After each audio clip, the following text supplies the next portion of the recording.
For as long as man has walked the earth, we've fought. It's in our nature to disagree, but it only takes a handful of the Earth's most powerful to disagree for real consequences to set in.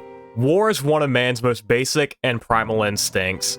It's been with us since the beginning, and it will be there at the end. But what happens when we take something so ingrained with our world and combine it with something not? It's always interesting, these stories of soldiers across history running into something unexplainable, which is what we're going to discuss today. This is the Paranormal Military Encounters Iceberg, a chart listing encounters experienced by soldiers across all of history, some dating back to ancient Egypt and some taking place mere years ago. We've got cryptids in the woods, legions vanishing into thin airs, weird deaths, strange finds, anything paranormal, supernatural, and adjacent, and a chart sorted from best well-known to more obscure. But that's enough talking about it. We've got 60 stories to discuss, so let's begin.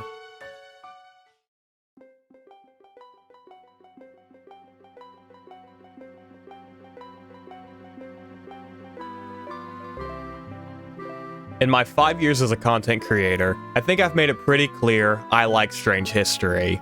But this is preceded by a lifetime of interest in these stories of weird people, weird weapons, and disappearances. And this is, honest to God, one of those stories I remember reading as a kid that would spark this interest in weird history.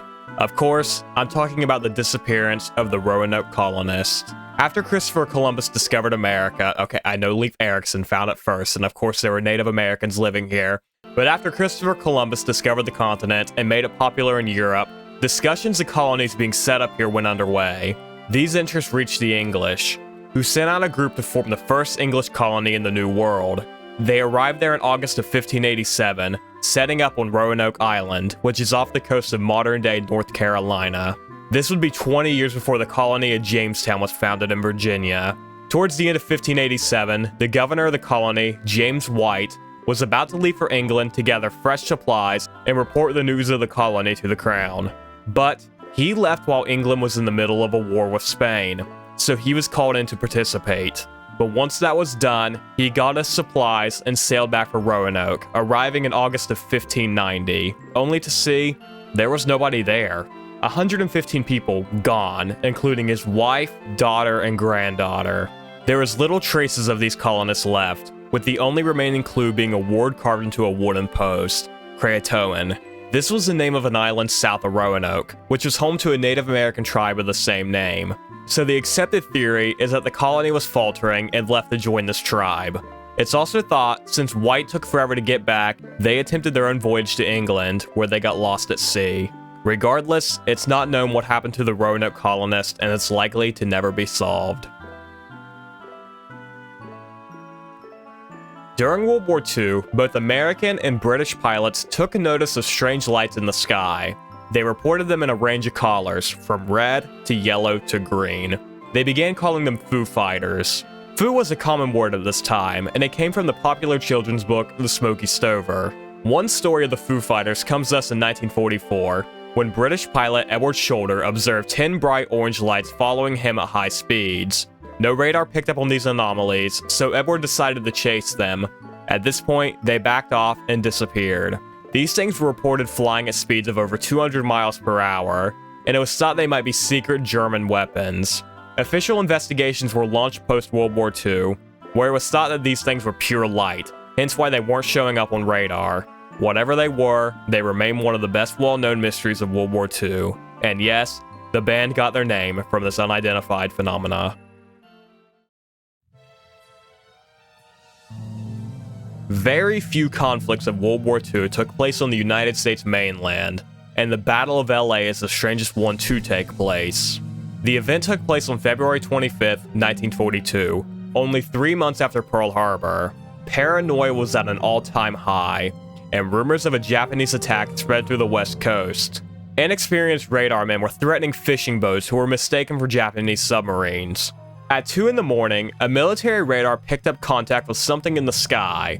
The city was immediately placed into a blackout, and anti-air cannons searched the sky for their bogey. Then, at 3 in the morning, they found it. The sky erupted into fire as an unidentified flying object was discovered. The entire city watched the firefight, but something was wrong. They saw the explosions from the ground cannon, sure, but no one could see what they were shooting at. I could barely see the planes, but they were up there all right. I could see 6 planes, and shells were bursting all around them. A coastal artilleryman by the name of Charles Patrick later wrote in a letter, but officially, on that night, no Japanese planes were discovered. So what were these people shooting at? Was this just paranoia taking over, or was there something in that LA sky that night that American weapons couldn't take down? On August 6, 1915, German and Russian forces were in a battle at the Osawik Fortress in northern Poland. This is during World War I. The Russians had built this fortress 10 years before this, and it was 30 miles away from their border, and sat on the only crossing of the Briza River, making it an incredibly valuable target for the Germans. The Germans tried twice before to take this fort, and the third time was their most brutal. They began their attack by raining down artillery fire on the fortress, and they followed it up with 30 balloons packed full of poisonous bromine and chlorine gas, which blanketed the fort in a foul-smelling green smog. The Germans expected to now swiftly take over the fort, but as they got closer, they saw something terrifying burst from the fog. The Russian soldiers were coughing up bits of their lungs and blood as it poured from their eyes and nose. Their skin was bubbling and blistering as it was literally melting off of them. Seeing these terrifying-looking soldiers caused the Germans to quickly retreat. They ran so quickly, in fact, they went through their own barbed wire, and trampled other soldiers as they all made a mad dash from the attack of the dead men. Time for a chemistry lesson. Chlorine is a greenish-yellow gas that breaks down into hydrochlorous and hydrochloric acid once it dissolves in water, which makes up 70% of the human body. Bromine, on the other hand, is a reddish fog that melts the skin off anyone who comes in contact with it. So these Russian soldiers had both their insides and outsides melting, but they still attacked the German forces. 2 days later, the Germans attacked again, assuming any soldiers left were dead, or they had left entirely. And they had left, abandoning the fort as they went, destroying it, so it wouldn't prove useful to the Germans.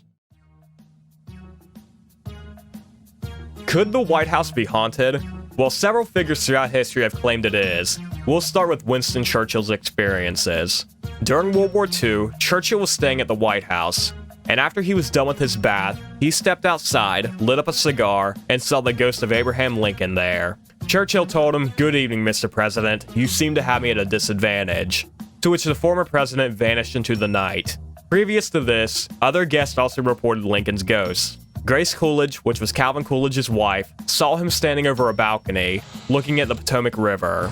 Lady Bird Johnson and Eleanor Roosevelt reported feeling his presence while in his room, and Queen Wilhelmina of the Netherlands was staying there when she heard a knock on her bedroom door.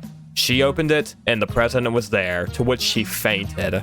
But now we can discuss Harry Truman's experiences. He wrote about it in his diary, reporting that he could hear the ghosts of Andrew Jackson and Teddy Roosevelt stomping, cursing, and arguing with one another all night.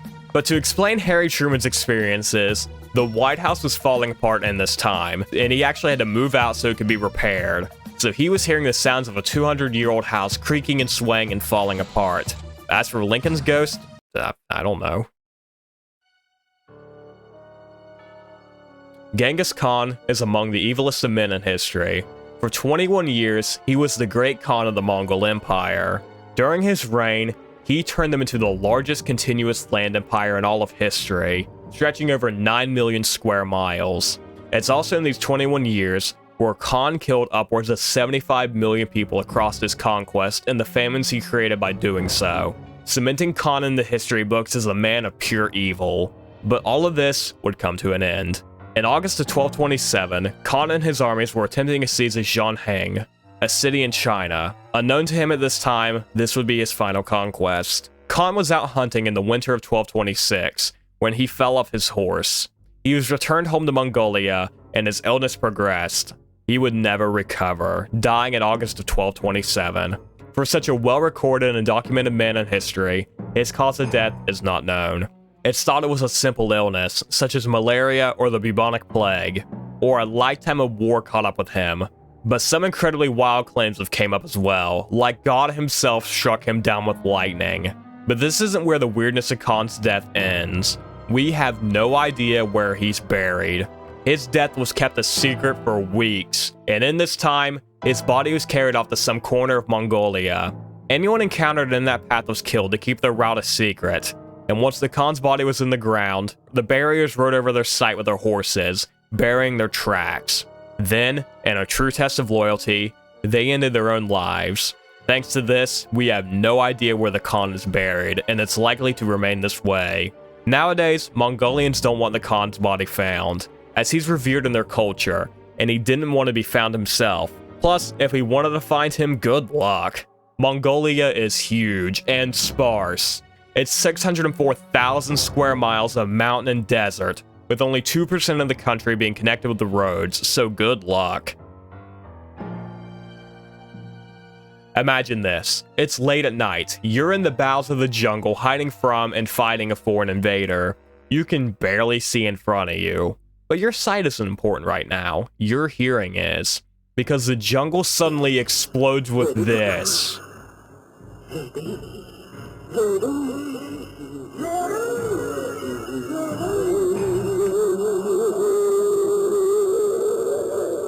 This is ghost tape number 7, a recording used by the United States Army as a part of Operation Wandering Soul. Wandering Soul was taking advantage of the Vietnamese superstition. In their culture, it was believed if a body wasn't properly buried, their spirit would be forced to wander the earth, and this was the fear the United States was trying to instill, that the same fate could happen to the Viet Cong fighters. The plan mostly failed, as the Viet Cong fighters recognized that it was a recording, and targeted speakers playing the message. Across all conflicts in human history, visitors to the sites of battles have all claimed they are haunted. The most notable one is Gettysburg, the site of the bloodiest battle of the American Civil War. At nighttime, guests would report the drum lines of long-gone regiments, alongside the sounds and sights of soldiers fighting a battle that ended 200 years ago. Gettysburg receives hundreds of thousands of visitors per year, and it seems every one of them has uploaded their experiences to YouTube. Other battlefields claimed to be haunted include Passchendaele, a site in World War I, Culloden Moor in Scotland, and Stalingrad, a city in Russia home to the most brutal battle of World War II. But we're not limited to these areas. If there's somewhere in the world where a major loss occurred, it's likely people have claimed it to be haunted. The USS Cyclops was a transport vessel built for the US Navy a few years before World War I began. Once the war did begin, the boat joined the effort and was stationed near Rio de Janeiro in Brazil. The ship was loaded with 10,000 tons of manganese ore that was meant for Baltimore, Maryland. The ship had to make an emergency stop in the Caribbean nation of Barbados, as the ship's water level was over its Prismal line, a measurement meant for when ships are overloaded, and this ship was overloaded. It was meant to only carry 8,000 tons. The ship left Barbados on March 4th and was never seen again. The ship and its entire crew vanished. Now it's theory time. As the Cyclops was headed for Maryland, a massive storm swept over the Caribbean, and the combination of the overloaded condition, engine trouble, and bad weather may have sank the boat. It's also thought that a German U-boat could have sank the Cyclops, as America was actively at war with Germany, and they were capable of reaching America. In fact, in that same year, a U-boat sank an American ship off the coast of Cape Cod. Manfred Albert Freiherr von Richthofen was a fighter pilot who served with the German Air Force during World War I. He is credited with over 80 total air combat victories, making him the most credited fighter pilot in all of World War I. But he didn't enter the war as a pilot. He entered as a cavalry officer. He moved to the Air Force in 1915, where he quickly showed his prowess of flying. Just 2 years later, he had 16 confirmed kills, already earning him the Medal of Germany's most credited pilot. In April of 1917, he himself downed 22 planes, and this was the first time he was flying his infamous plane, a bright red Albatros D. This, combined with the fact that Freiherr was the German word for Baron, gave him one of history's most iconic nicknames, the Red Baron. And it's possible, in all his time as a pilot, he shot down an alien saucer. According to the story, the Baron and other German flyers noticed a strange aircraft, a flying saucer. So the Red Baron shot it down. He believed it was some type of American craft, and as they watched it hit the earth, tearing apart a forest, two creatures exited the wreck and ran into the forest, never to be seen again. This story comes from another German pilot named Peter Wutzrich, who revealed the story at age 105 in August of 1999. At the time, like we said, he believed it was an American craft, but with the rise in UFO sightings and other alien-centered media, he reflected back on this encounter and he believes he, along with the Baron, shot down some type of alien.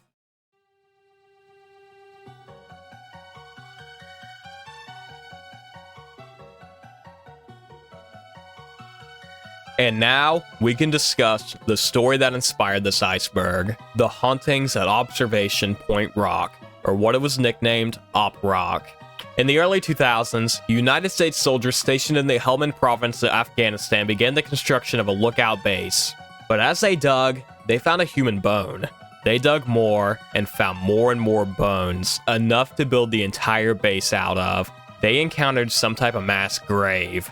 This was brushed aside as the observation point entered construction. The Helmand province was one of the most active in Afghanistan in terms of military activity and bloodshed. And now, this station was sitting on top of a mass grave. Simple encounters such as flashing lights and orbs and other low-level poltergeist activity were reported. During the hot summer nights, soldiers reported cold gusts hitting them, followed by a rotting smell. The sounds of Russian soldiers would fill the halls. Gunshots, commands, including the ordering of a surrender, have all been reported here. But when the sources of the sounds were sought, the soldiers stationed here realized they were alone. Observation Point Rock still stands today, but is abandoned, maybe for the better. The Spear of Destiny was the weapon used to pierce Jesus Christ while on the cross. Because of this, it was said to be imbued with magical properties, and was to guarantee victory in battle for the wielder. It was passed from leader to leader in history, from Constantine to Charlemagne to the Legion of Doom, and finally to the Mustache Man. After Germany annexed Austria, the spear now belonged to him, and he moved it to Nuremberg. As World War II raged and Germany began to lose more and more land, the Allies captured Nuremberg, and therefore the spear. Did I mention in the legend, it said that whoever has control of the spear, then loses it, is said to die? Well, sure enough, 10 days after this, Mustache Man died by his own hand. Timur, or Tamerlane, was the founder and ruler of the Timurid Empire. He was a descendant of Genghis Khan and ruled his empire from April of 1370 to February of 1405, and in these 35 years, the empire stretched across 4.4 million square kilometers. Timur would begin his final conquest in December of 1404, and in a story similar to his ancestor, he became ill, passing away the following year. But unlike his ancestor, we know where he was buried. It's here, at the Yamud Timur, located in Uzbekistan. And we know this thanks to Stalin. In June of 1941, Stalin sent a team of anthropologists to the tomb to see if it was really the final resting place of this former leader. Sure enough, it was found to be the burial site of Tamerlane. But as the Soviets began digging for the body, they read a set of words: "Whoever disturbs my tomb shall release an evil worse than I." And this goes hand in hand with what locals warned the Soviet explorers. The tomb of Timur was cursed and was not to be messed with. Nonetheless, the team took the body back to Russia, and a week after the expedition, Operation Barbarossa began, a surprise invasion from the Germans into the Soviet Union. Stalin eventually learned of the curse and was superstitious, and so he ordered the body to be returned. And maybe coincidentally, a month after the body was buried, the Soviets persevered in the Battle of Stalingrad, a bloody conflict that delivered a crushing blow to the German army. The Battle of Mons was the first major action of the British Army in World War I. Britain declared war on Germany on August 4th, 1917, and just 3.5 weeks later, the Battle of Mons began. This took place in the Belgian city of Mons, which is where the name came from. Because remember, Britain got involved with the war because Germany invaded Belgium.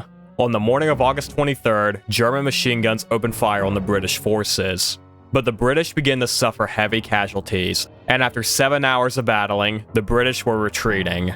But on the night of August 23rd, 1917, both sides of the conflict reported something strange and otherworldly. As the soldiers were hunkered down, trying to avoid the German machine gun fire, they saw a line of soldiers standing before them. But these weren't soldiers of the Great War. No, these were the soldiers of the Battle of Agincourt, which was a part of the 100 Years' War and had taken place 500 years before World War I. The soldiers looked ghostly and fired bows at the advancing German forces. Other reports say St. Michael himself came down to fight the Germans.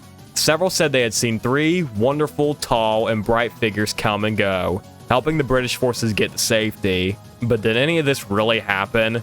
Well, maybe, but what's more likely is the fact that this was war propaganda being reported as real, in an attempt to prove that the Allied powers were on the right side, because they had divine intervention protecting them.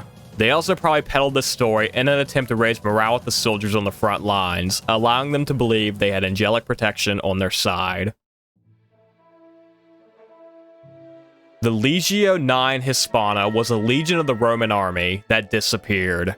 It's not known exactly when they were founded, but the first mentions of their actions was in 58 BC. Their tag of Hispania came because they were stationed in Hispania for multiple years, but in 108 AD, they were about to get some real action.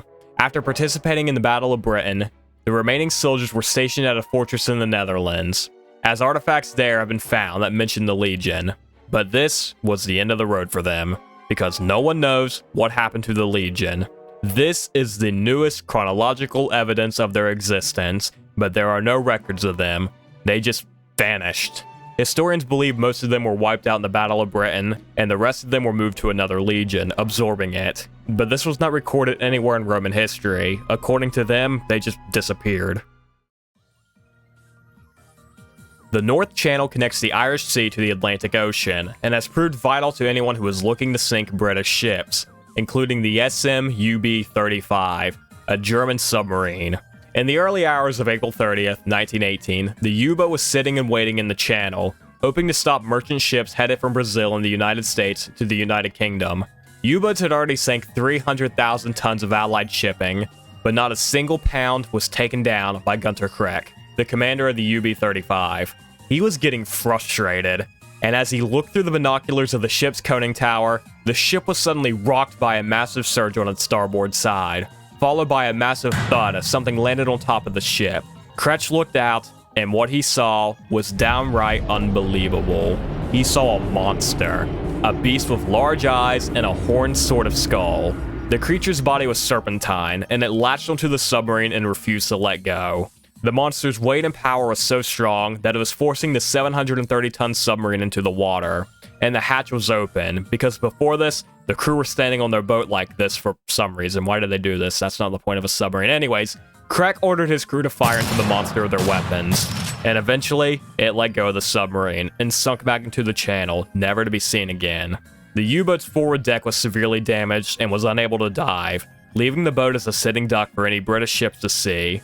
As dawn rose, the HMS Corpius found UB-35, and the crew immediately surrendered and basically ran into the arms of the British crew.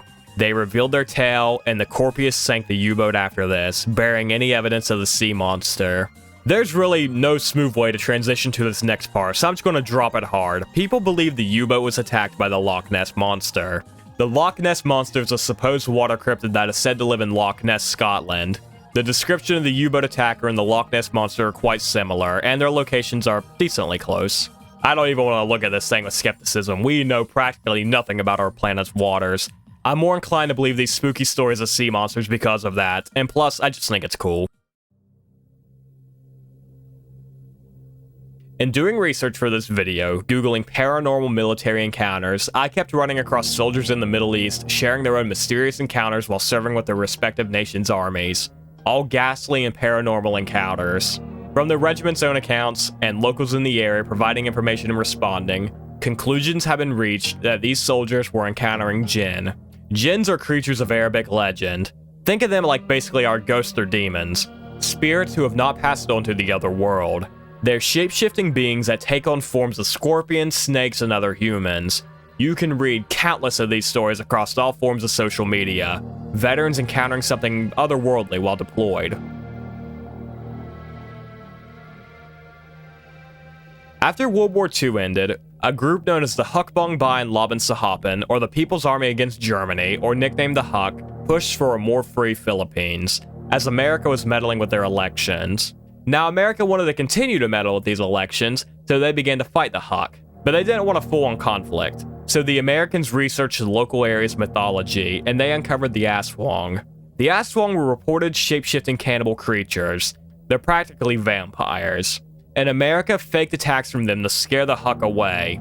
So CIA operatives would kidnap Hawk fighters, kill them, drain them of their blood, and would leave their bodies out to be found. This rightfully scared the Hawk, and I don't blame them. I would be pretty scared if I found my friend drained of blood, and they left the area, helping America in their fight against them. Throughout the entire Vietnam War, soldiers reported sightings of a species of monkey that ranged in heights of 6 feet all the way up to 7. They had a range of fur colors between red, brown, and black, and were all covered, save for their knees, soles, hands, and face, giving them the appearance of an orangutan. These monkeys were also aggressive, and were said to attack American soldiers that entered their territory. They would throw rocks at the soldiers, which is where the name Rock Ape came from. And these were not isolated cases. There are several stories of these things encountering soldiers.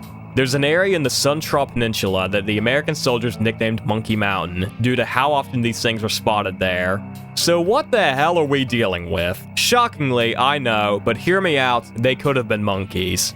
24 different species of monkeys call Vietnam home, so it's likely this is what the soldiers were seeing. But of course, people also claim that this was Vietnam's own Bigfoot, and serves to prove the idea and concept of that missing link between our primal ancestors and modern humans.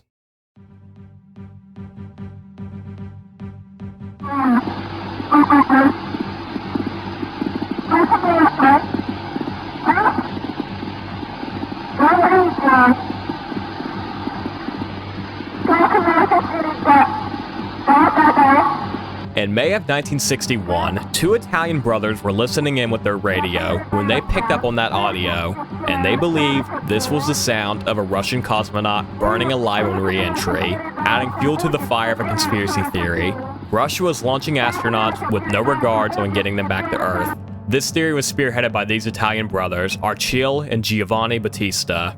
They had a very bootleg setup, operating out of an abandoned German bunker using scrap metal they had assembled. And this is not the only recording they have claimed to have obtained. This is just the longest and most infamous. This recording predates Yuri Gagarin's famous flight, and he, of course, was the first man in space. But before this, did Russia send other cosmonauts to their doom?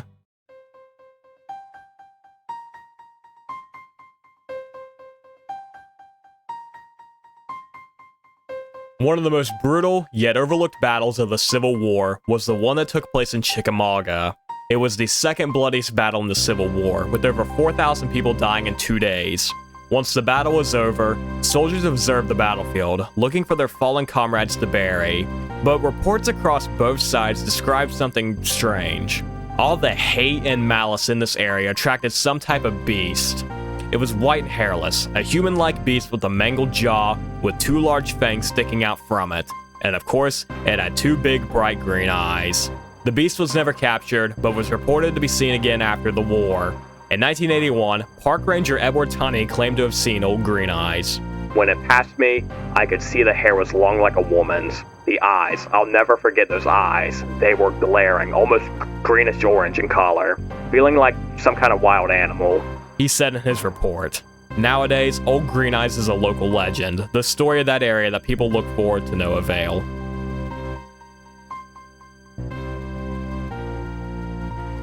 In 2002, Rangers in the United States Army were scouting through the Kandahar region in Afghanistan. The day was going like any other, but they would encounter something that would quickly change that: a giant. According to the story, the American soldiers stumbled upon a 12-foot tall man with red hair, 6 fingers on each hand, and 2 rows of teeth. A fight soon broke out where the giant killed a soldier with a spear. But after 30 seconds of concentrated gunfire, the beast fell. The body was then loaded into a helicopter and taken away, to which the soldiers were forced to sign NDAs before moving on with their lives. This isn't the only giant allegedly encountered, as other soldiers reported seeing giant heat signatures on thermal, whether in groups or solitary. So are there a bunch of giants roaming around Afghanistan, killing American soldiers? Once the dust settled in the Battle of Shiloh in the American Civil War, medics coming to the battlefield noticed something strange. It was late at night, but across the battlefield set thousands of blue lights. As the medics got closer, they found where these lights were coming from. They were in the wounds of soldiers scattered across the fields.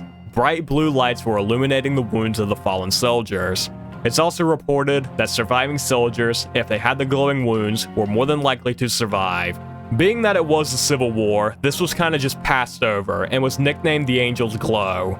But in 2001, a high school student named Bill Martin was visiting the Shiloh battlefield when he heard the legends, and his mom was with him. And his mom happened to be a microbiologist, and she heard about this legend and said something like, "Hey, that's Photosophorus luminescens, a microbacteria that glows a pale blue." So Bill and his friends investigated this, but came to the conclusion that the P luminescence cannot survive in a human body due to the temperature. But their counter was this: if you're laying in a cold, muddy, wet battlefield, you're going to have your body temperature lowered, giving the bacteria a place to thrive. After the Japanese attack on Pearl Harbor, the base was obviously on high alert. The day after the attack, radars at the base lit up with an unidentified object seemingly coming from Japan. Attempts at radio contact were met with silence, so planes were scrambled to investigate. They found that it was an American Curtiss P-40 Warhawk. However, the plane was riddled with bullet holes and the engine was sputtering and coughing. But the strangest thing was the pilot. He was bloody and struggling to keep his plane under control. The plane suddenly went down, and despite searches, no trace of it was ever found. In December of 1937, a battalion of 3,000 Chinese soldiers were assigned to a 2-mile stretch of land around the captured city of Nanjing. Their main goal was to defend the Yangtze River, which led out of Nanjing. On the evening of December 9th, Commander Li Fu-sin went to bed after checking in with the soldiers. They were dug in and on high alert. However, the next day, he was awoken with horrible and frankly disturbing news.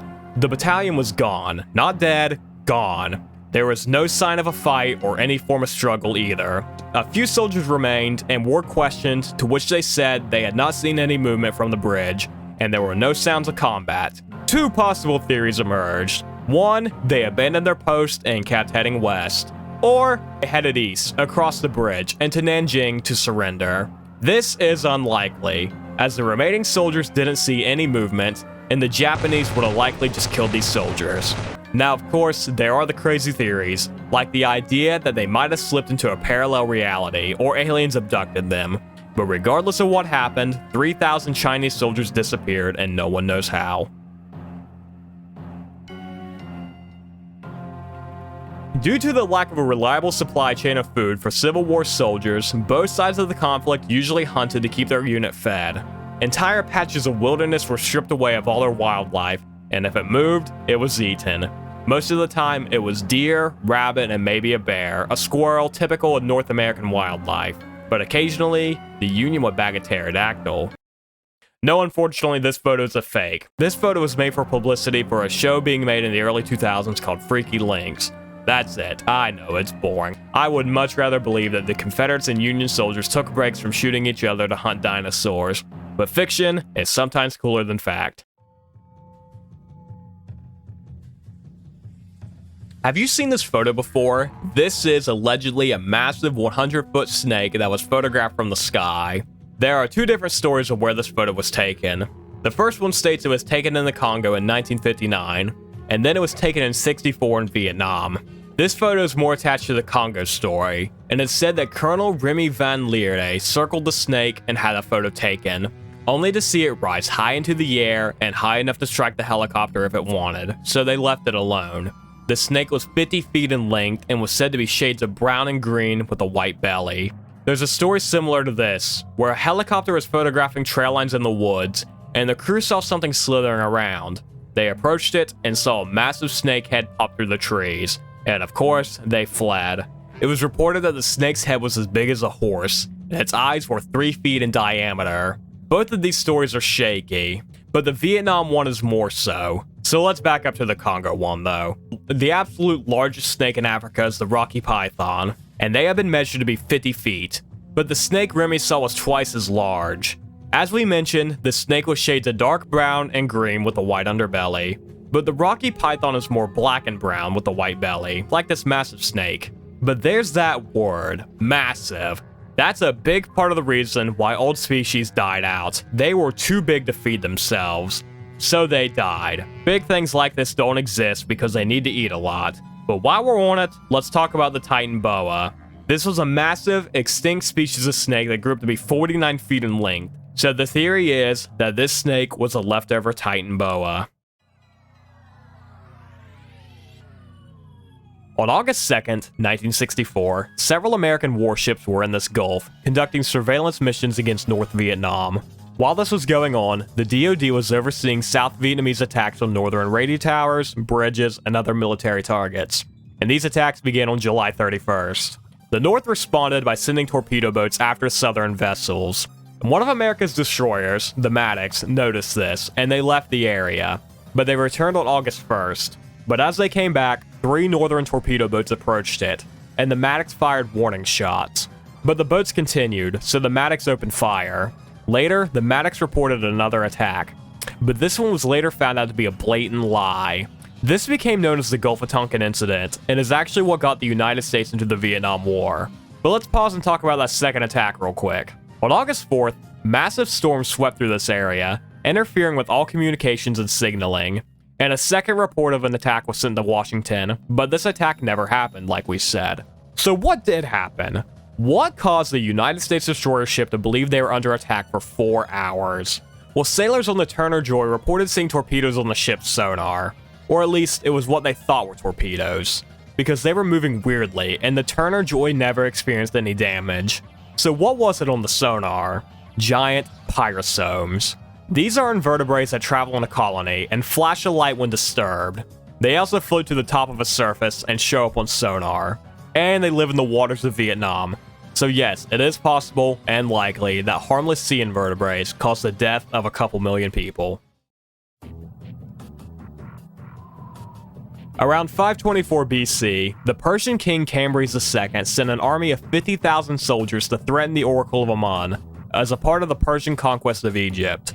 But these soldiers never made it to their destination. Yes, 50,000 people just disappeared without a trace, which I believe is our biggest disappearance discussed in the video in terms of number of people going missing. It's thought these men got lost in the desert and have since been buried in the sands of time, never to be seen again. However, hundreds of digs have been conducted in the path the army would have taken to no avail. No trace of the lost army of Cambyses has ever been found, which has also sparked ideas that the army was never sent in the first place. Such a large gathering of soldiers being sent to an attack may have just been a threat and a rumor to scare Cambyses' enemies. Flight 19 was the designation for 5 bomber planes that disappeared during a practice run post-World War II. The run was to consist of 3 major moves: a flight to some tiny islands to practice dropping bombs, a turn towards Grand Bahama Island, and another turn to return back to base. At first, the run was going well, and was on course. But in the back half, the pilots seemed to panic, describing how the sky was opening up and how the water was changing. This is an excerpt of the Flight 19 recordings. We cannot be sure where we are. Repeat, we can't see land. It looks like we're entering white water. We're completely lost. These were the strangest and the last words of Flight 19 before contact was lost forever. For 5 days, the Coast Guard searched the Atlantic and the Gulf of Mexico. In total, over 250,000 square miles were searched, and no wreckage was found. Flight 19 went down over the Bermuda Triangle, the mother of all conspiracy theories. Some people believe how they were describing the sky opening up resembled that of a wormhole, and it's thought the reason no wreckage was found was because Flight 19 went to another dimension. But the reality is, they probably got off track, ran out of fuel, panicked, and crashed into the waters, never to be seen again.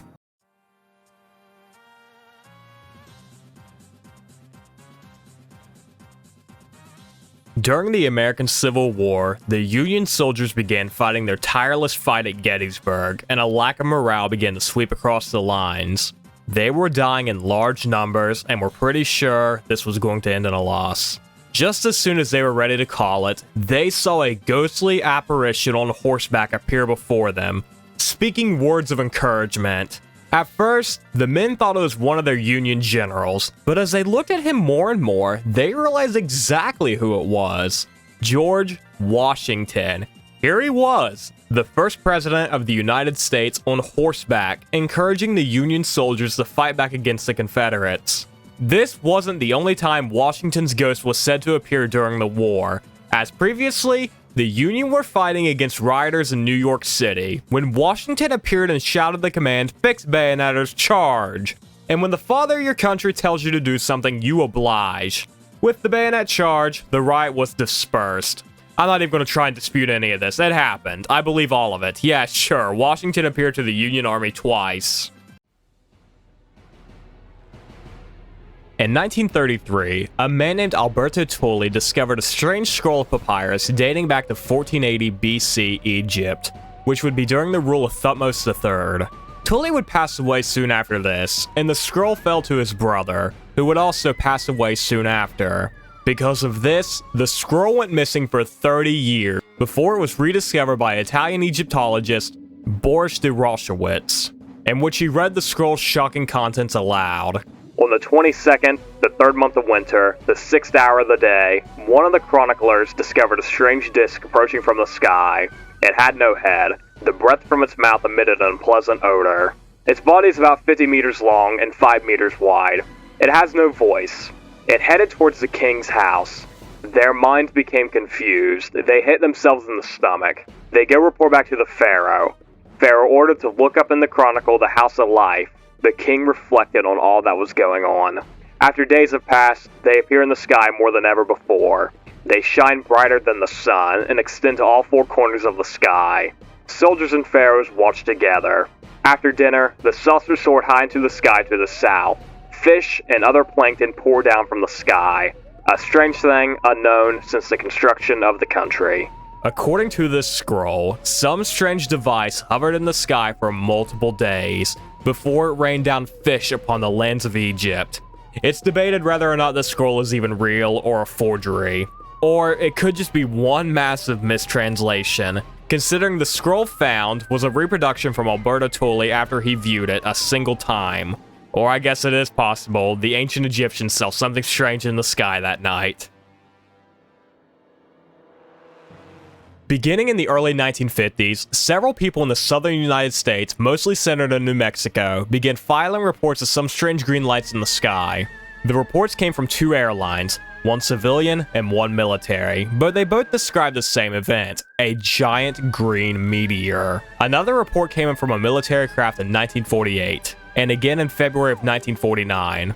This was raising so many alarms that a conference was held at Los Alamos, the place where the atomic bomb was developed, to discuss what these green fireballs were. They were worried it was some foreign operative sending in a weapon or a recording device or anything. It was in the middle of the Cold War. The official report says they were meteors. Boring. But conspiracists believe they are something extraterrestrial, or the result of nuclear fallout affecting space debris, such as asteroids. Throughout the entirety of summer 1947, hundreds, and I mean hundreds of people claimed to have seen flying saucers. The peak of reports was on July 7th, and all of these were similar. Saucers, soaring high in the sky above civilian populace. By the time the craze came to a close, over 800 people reported seeing them. But most of these were chalked up to paranoia and mass hysteria, people following the Piper that was the original report. But one remains as the most mysterious. The encounter experienced by Flight 105. On June 24th, 1947, Flight 105 was being flown by Kenneth Arnold en route from Boise, Idaho to Pendleton, Oregon. This was in the middle of the UFO craze, so Arnold was jokingly told, "Look out for flying saucers," as a warning. A warning he heeded, because a mere 8 minutes into the flight, Arnold saw what appeared to be 8 aircraft approaching him. Aircraft he described looking like flat, circular saucers. The objects followed for about 15 minutes before disappearing. This story exploded the next day, and it's thought this was the grandfather of all UFO sightings, considering how much of it was publicized in those times, leading to hundreds of citizens reporting their own encounters with flying saucers for decades to come. Across ancient Egypt, India, China, and parts of Europe, cultures there described encounters with dog-headed people, and the name attributed to them are cynocephali, literally Greek for dog-headed. The very first mention of a dog-headed species comes from the famous writer Herodotus, and it details him describing a far-off land. Let's take a quick listen. For in the land of Thessa, we found both the monstrous serpent and the lion, and the elephant beside the dog-headed man. Herodotus spoke of these creatures like they were some well-known topic that required no further explanation, something pretty common in history where stuff doesn't get explained, so its meaning is lost.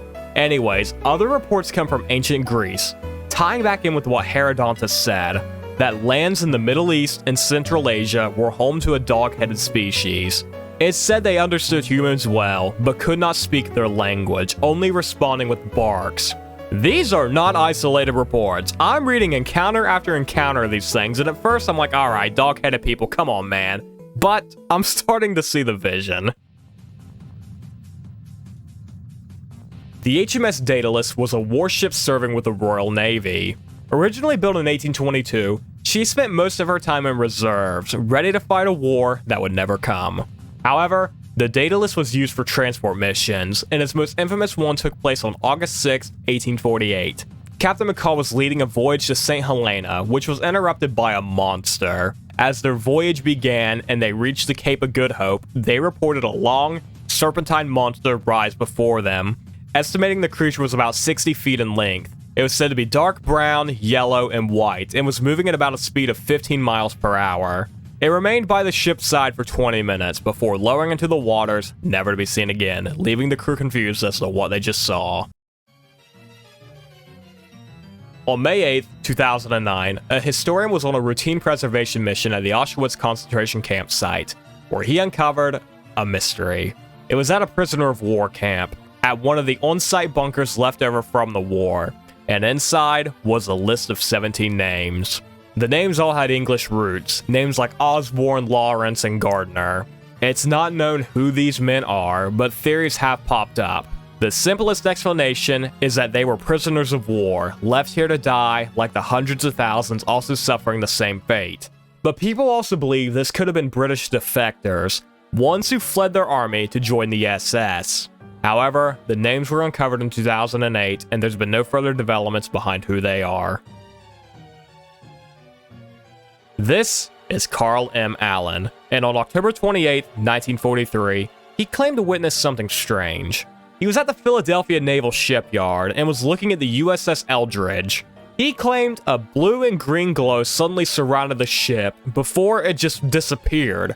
I'm talking the entire ship, because it was later reported at the Norfolk Naval Shipyard, which was about 6 hours away, before it suddenly reappeared in Philly. Carl also states sailors aboard the ship were affected heavily. Some went insane. Others developed mental illnesses, but some faced a fate worse than death. During teleportation, they were fused with the ship's metal. They were still alive, but they were literally trapped within the ship. But how did Carl know all of this? Well, he claimed to be a student of Albert Einstein, the mastermind behind the Philadelphia experiment. Carl soon reached out to fellow UFOologist Morris Jessup, and he tried to encourage Jessup to cease his research into unified field theories, which was the backbone of the Philadelphia experiments. Soon after this, Jessup received a copy of a UFO book he had written in a folder marked with Happy Easter. The book was filled with annotations which seemed to be written by 3 different people. But Carl came out later and said it was all him, and it was a prank. But then, he retracted this statement. We will never know if Einstein helped assist the United States in teleporting their destroyers. Cryptids are popular. It's the only reason my state is remembered. And it seems every state has their own band of weirdos roaming the lands. But probably the most popular cryptid globally is Bigfoot. It seems every culture, country, state, language, whatever, has their own version of a big ape man walking around. The Yeti, the rock apes, and of course Sasquatch, Bigfoot. America's most popular cryptid. The majority of encounters have taken place in the Pacific Northwest, but they are not limited to this area. They're spread out all over forested states. And these sightings date through all of America's history, including the Civil War. But if we back up, prior to the Civil War, In the 1830s, 40s, 50s, and 60s, newspapers have reported sightings of wild, hairy men living in the forest. The name Bigfoot wouldn't come until the 1960s, but prior to this, similar sightings always named this guy the Wild Man. There are scattered reports of seeing this so-called Wild Man across the Civil War, mostly coming from accounts of people getting separated from their unit and running into the creature in the woods while being so. Why did the United States invade Iraq in 2003? Well, the official reason presented is that they were harboring weapons of mass destruction. But after years of bloodshed, it was found Iraq did not have access to weapons of mass destruction, causing several conspiracies to rise about our true intentions in Iraq. And perhaps the wildest one is that the United States was investigating an Iraqi Stargate. So to begin, a Stargate comes from the Stargate franchise, and it's basically a portal between two distant points in space. And some people believe the Iraqis had one. Let's dive into this theory by starting in 3000 BC, a time when this was not Iraq, but was instead called Sumer, home to the Sumerians. At this point in history, the Sumerians were worshipping the Anunnaki, which was their religious pantheon, who now modern conspiracy theorists believe they were actually aliens. Part of this theory also ties into the vast amounts of knowledge the Sumerians had of lunar cycles, star positioning, and everything astral. People think this knowledge came from the Anunnaki, and while they were gifting this knowledge, some people also believe they were gifted a Stargate. Now they couldn't just leave this thing out in the open for everyone to see, so it was hidden deep within the Great Ziggurat, a really old building in modern-day Nasiriyah, Iraq. So Saddam, I don't know, threatens to use or reveal the Stargate, and from that, the United States invades, and what do? They capture it and bring it home and place it in Area 51. I'll pause a second and let you breathe, because I'm sure it sounds like you're sitting next to your crazy uncle 3 Coronas deep. But this is an actual theory, and do I believe it? Of course I do. I don't need to see any evidence. It sounds cool enough, so fuck it. Yeah, whatever, man. The United States invaded Iraq to seize a fucking Stargate. I hate this shit. We're moving on.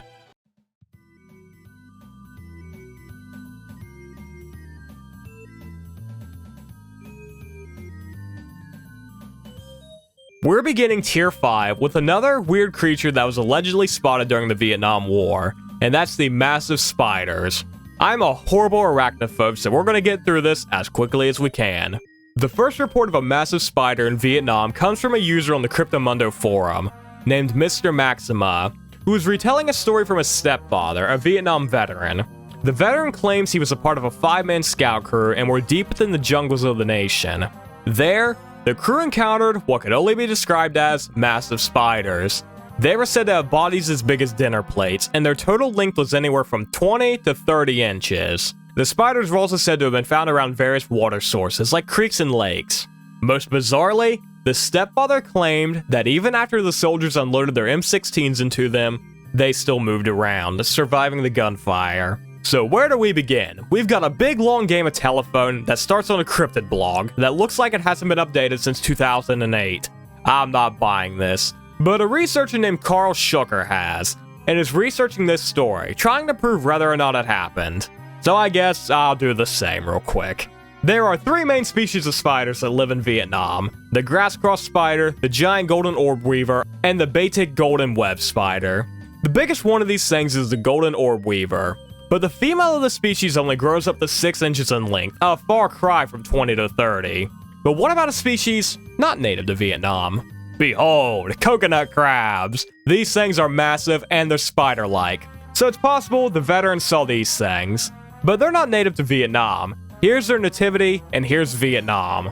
But now here's the quick catch. Adult coconut crabs cannot swim, they will drown. So it's unlikely one ended up that far away.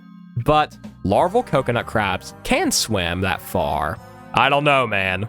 Maybe a larval coconut crab ended up in the Vietnam jungle, sure.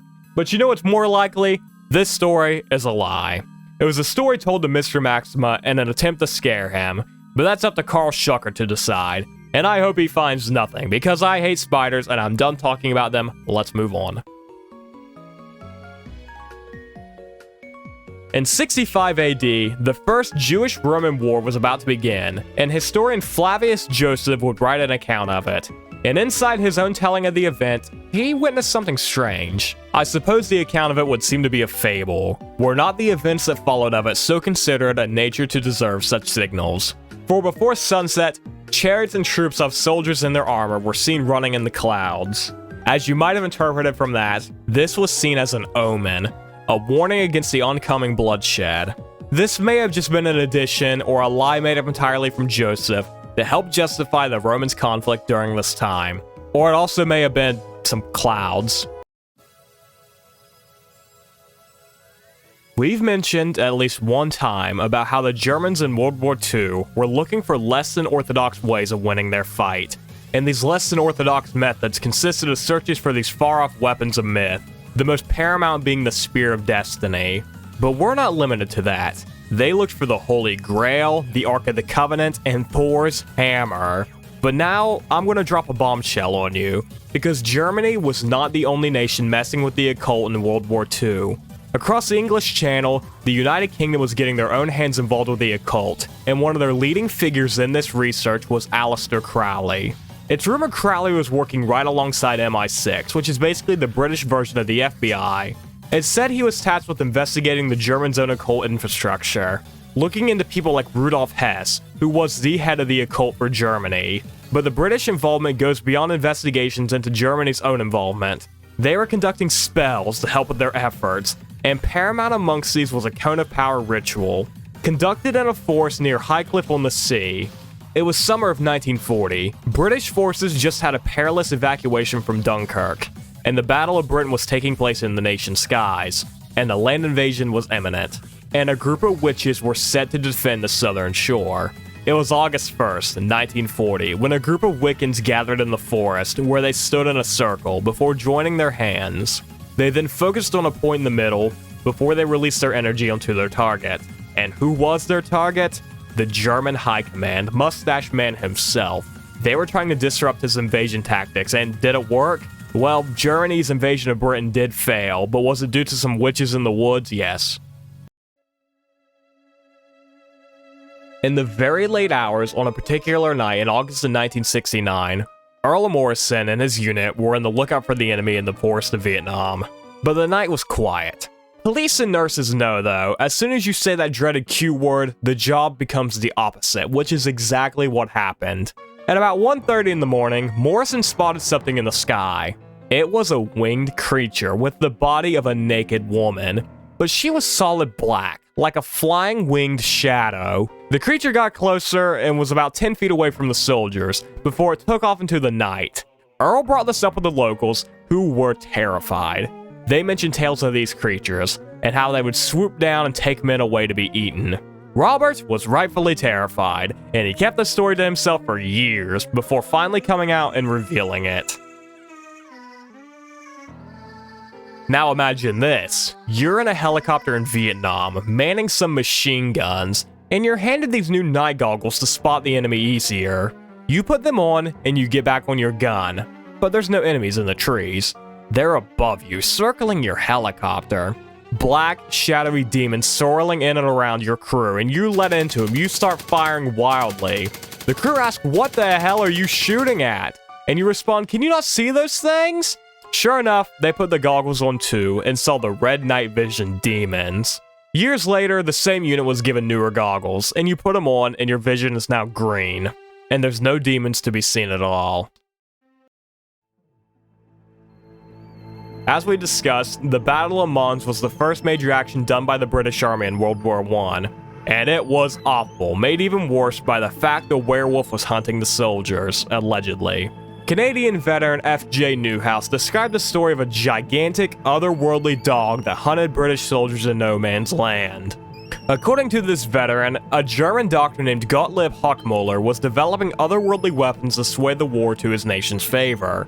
He roamed the country's asylums, where he found a soldier who has gone mad in his hatred for England. With the consent of the German government, he took the brain out of the madman and placed it into the skull of a Siberian wolfhound. Stay with me. The dog was cared for, and it grew into a powerful wolf. Once ready, it was released into the trenches to hunt the British. What the hell? This reads like a bad H.P. Lovecraft book, but is there any truth to this unbelievable legend? Perhaps yes. On the night of November 14th, 1914, Captain Yasekes and 4 of his soldiers went missing. A few days later, they were found with teeth marks on their throat. They were dead. But this doesn't prove anything, or it proves a wolf killed them, not this Frankenstein's monster abominational one. So where did this story come from? Well, if you remember F.J. Newhouse, he claimed certain papers were released by Dr. Huckmuller's house, which proved this legend, but guess what? These papers have been lost to history. Who could have guessed? This man is Hans Egede, a Danish missionary and the man responsible for several missions into Greenland, reigniting interest in the island to the Danes, who now control it. But on one of Egede's voyages, he and his crew encountered something strange. On July 6, 1734, his ship was off the coast of Greenland when they saw something surface. They described it as a terrible monster, resembling nothing any of them had seen before. It rose high into the air, higher than the ship's crow nest. It was also described to have giant fins that it used to propel itself, and was longer than the entire ship. This is one of the oldest descriptions of a sea serpent, which historians now believe was a giant squid. 1 year into the Korean War, an American regiment was 60 miles north of Seoul, and were preparing to bombard a nearby village with artillery. The artillery began to fire, but they all saw a strange sight on the horizon. They described it as a flying jack-o'-lantern, a ball of pulsating orange light. Suddenly, it turned into a blue-green light. The GIs watched and requested permission to fire upon it. It was granted, and so they did. The bullets were making impact, and as the bullets hit, it sounded like they were hitting something metal. But then, the craft fired back. The GIs reported that some form of ray was hitting them in waves, only being seen when it was directly hitting them. As the ray hit them, they described a burning feeling rushing all over them, so they retreated. But then the craft followed them, and hovered above for a while before leaving. 3 days later, these soldiers were too weak to walk, so they had to be evacuated. They were treated, where it was found that their white blood cell count had increased dramatically. This was not an isolated incident. Soldiers across the Korean War reported the same thing, over 40 reports in total. This was in the middle of the Cold War. Of course, people believed it was rather a Russian or Chinese experimental craft. And of course, the theory of aliens remains. But more logical people believe this was just some form of radiation-based weaponry. But their white count increased, not decreased. Radiation makes your white count decrease because it increases your chance of an infection. Did I mention I'm watching Dr. House right now? The HMS Plumper was a steam schooner built in 1847, with its first commission coming in November of the same year. It was to be sent on a maritime route in North America, and on its return trip in December of 1848, the crew described something strange off the coast of Portugal. I saw a long black creature with a sharp head, moving slowly. Its back was about 20 feet above water, with a 6 to 8 foot long head. There was something on its back. It appeared to be a mane. That's all that's said of this encounter. There is no further mention or investigation into what could have been a sea serpent. It's barely mentioned at all in the Plumper's history. In December of 1893, a man named R.J. Krinkle was captaining his ship, the Yomfali, near the Cape of South Africa. It was about 5:30 in the morning when he saw something strange appear before the water. It was about 400 yards away from his ship, and its surface, staying above the water as it floated along. It was nearly 80 feet in length, with its elongated head raising 15 feet out of the water. He was fascinated by this thing and gave chase to it. The monster went below the waters and was never seen again. For years, RJ was obsessed with this monster, seeking it out, but was faced with ridicule every time he brought it up, leaving him a sheltered man.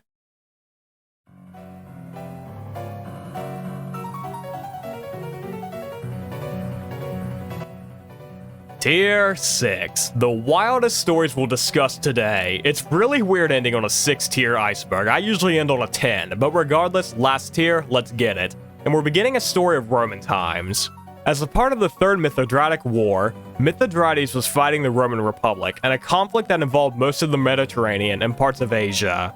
Mithridates was losing this war, and as a part of its final stages, the two sides were about to fight in Nicaea. Before the two sides could clash, a strange show in the sky caused them to separate. The sky burst asunder, and a huge, flame-like body fell between the two armies. It was almost like a wine jar, and in color like molten silver. Both sides were astonished by the sight, and they separated. So what was this thing? It might be a meteor, it might be an alien craft. Alright, it was probably a meteor, but hey, you never know. To call no man's land scary is like calling the ocean deep. It's a surface-level statement. Most soldiers were simply afraid of the stretch of land because anyone who would step on it would immediately be torn to shreds by machine gun fire on the opposite side of the trench. But some soldiers were afraid of what populated no man's land at night: the wild men. The first report of the wild men described bands of deserters from every side of the conflict living deep within abandoned trenches. At night, they would come out and scavenge any corpses for supplies, and if they couldn't find anything on them, well, they still had the body. The earliest report of this happening was in the 1920 memoir, The Squadron, written by Arden Arthur Helmut Beeman, a British soldier. He says his encounter happened in 1919 on the marshes of the Somme River. He said he watched 24 German soldiers disappear into the ground deep within a set of abandoned trenches. They waited for the soldiers to come out, but they never did. At night, they heard inhuman cries and rifle shots coming from within the trenches. Other reports have popped up detailing the same thing, and this is one I believe. Now, the story could have changed and evolved into demons living underground eating soldiers, but the very idea of soldiers deserting their post and then forming a community underground in the abandoned trenches is very believable to me. A big chunk of what we know about the Second Punic War comes from the historian Livy, who wrote a first-hand account of the events, and included in his report was a strange event that took place over the skies of Rome, simply describing a scene of a phantom navy in the sky appearing before the Romans. This is not the only time normal everyday wooden vessels have been spotted, and we'll cover another story and a possible explanation with the next entry. We can now turn our attention to Ireland, where a report dating back to 743 details something strange in the sky. It was over the city of Clonmacnoise, where people believed that a ship was in the sky, fully crewed, which was visible from the ground. So what the hell's going on? Why are these ships in the sky? It's possible this was an example of an ocean mirage, where you're basically looking at something, but with the way the lighting is or the way the angle is, it makes it appear to be floating. Or it could be aliens. We're almost done, man. In April of 1561, a man in Nuremberg looked up to the sky, where he saw something incredibly strange happen. It appeared to be some type of battle, taking place on the sun. It started off with two red circles, before more shapes appeared ranging in colors and shapes, before they all broke into a fight, flying around and bumping into each other. Then it was described that something that resembled a black spear appeared before them, seemingly watching this battle before everything came to a close. Listen, man, we're almost done with the video. What the hell? What is going on? Why were there circles and spheres and cylinders fighting? Scientists really haven't offered a valid explanation on this one, the closest thing to it being a sundog, basically a phenomena created by the sun to cause rather an arc of light or something resembling that of another sun in the sky. Who knows? While Napoleon is seen today as this great general, one of history's smartest men, even he was not free of superstition. And one thing that made him superstitious was his dreams, especially a reoccurring one. He continued having a dream where a little red gremlin-type creature was tormenting him, and was giving information and predictions as to how his military campaigns would go. However, Napoleon was not the first man to see the Red Man, as Catherine de' Medici ran into him while the Tuileries were being built in 1564. Since then, people would report sightings of it, claiming they had seen it multiple times, and Napoleon was no stranger to such encounters. He first saw it in 1798, during his Egypt campaign, which it said the creature negotiated with Napoleon, promising him 10 years of battlefield success for something in return, taunting him, saying he had been by his side since he was a child. The creature also predicted that the nations of Europe would blockade France, something that actually happened. But if we fast forward to 1809, once Napoleon's 10 years of successful war came to a close, the Red Man appeared again, and Napoleon asked for another 5, to which the Red Man obliged, promising him 5 years of success if he didn't invade Russia. Which, of course, Napoleon invaded Russia, defying the wishes of the Little Red Man. And it's said this is why his final campaigns failed. When people criticize Ridley Scott's Napoleon for not being historically accurate, I didn't get it at first, but now I do. A lot of people discredit UFO sightings by asking a simple question. What's a map of these encounters look like? And it's an overwhelmingly American-based map. But that doesn't mean these things aren't sighted all over the globe, and we can now discuss a story coming out of Albania. This was in 1907, where the diary of Michal Gramo was found. He was a beloved fighter in Albania, serving with a guerrilla group between the years of 1907 and 1908, later writing and publishing a book detailing his time, and he has a strange passage included inside. One night, while the guerrilla fighters were stationed at the top of a high mountain, a shiny object flew in front of them, stood suspended in the air for several minutes, and then disappeared. So it's not just the United States, aliens visit everywhere. Another encounter with the sea monster during World War I. This time, it was U-boat U-28. On July 15, 1915, the submarine engaged the British cargo vessel Iberian. The submarine managed to sink the cruiser, and the captain Freiherr von Fruchten said this in his logs. The steamer sank so swiftly that its bow stuck up almost vertically into the air. Moments later, the hull of the Iberian disappeared. The wreckage remained beneath the water for approximately 25 seconds, when suddenly, there was a violent explosion, which shot pieces of debris, among them a giant aquatic animal, out of the water into a height of approximately 80 feet. The crew watched the creature swim along the surface of the waters, and they described it as a massive aquatic crocodile. They couldn't get a picture of it, as it submerged 15 seconds after surfacing, never being seen again. In 1770, a group of quarrymen in Maastricht, Netherlands encountered something that would redefine an entire religion: a massive skull. They dug around it and removed the mostly intact skull of some old beast, which was nicknamed the Grand Animal de Maastricht. This sent shockwaves across Europe, considering this was some strange animal that is obviously now extinct, bringing up questions of faith. It was put on display in the country before it was seized by the French in 1794 as a part of a military campaign. This thing, like we said, was creating a buzz and was threatening to upheave all Christian ideals. What was this thing? Why wasn't it on Noah's Ark? Did God create animals that weren't worthy of surviving? Was God real? All of these questions because of some bones in the ground. Eventually, the bones did get shipped to Paris, and it's where it's remained today. So now in 2024, with all of our scientific technology, have we been able to find out what this Grand Animal de Maastricht is?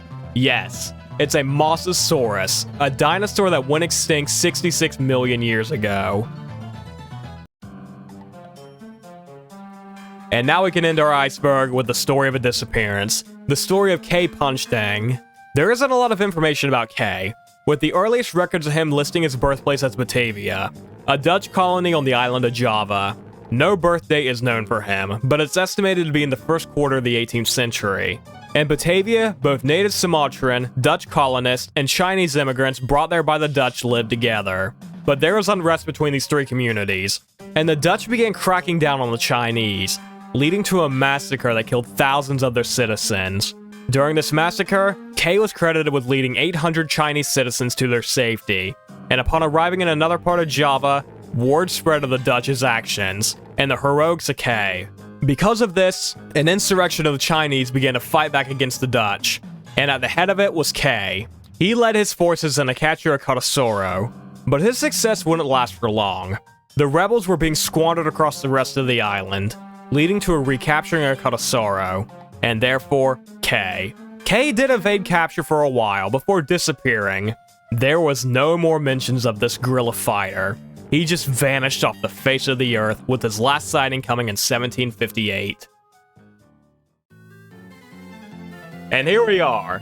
This video was a lot of fun to research, even if it took me to a lot of websites that look like they haven't been updated since the Bush era. But that's besides the point. I hope you enjoyed the first video of October. We've got 2 more to do, with history's darkest lost media coming out next week, and the Unidentified People Iceberg coming October 26th. Basically an iceberg of people who may or may not have existed. And yes, after that, in early November, we've got another Gotham 1919 video coming out. So I'm gonna quit yapping, because I've got a lot of work ahead of me. So I'll see you all in the next one. Thank you so much for watching, and as always, have a wonderful day.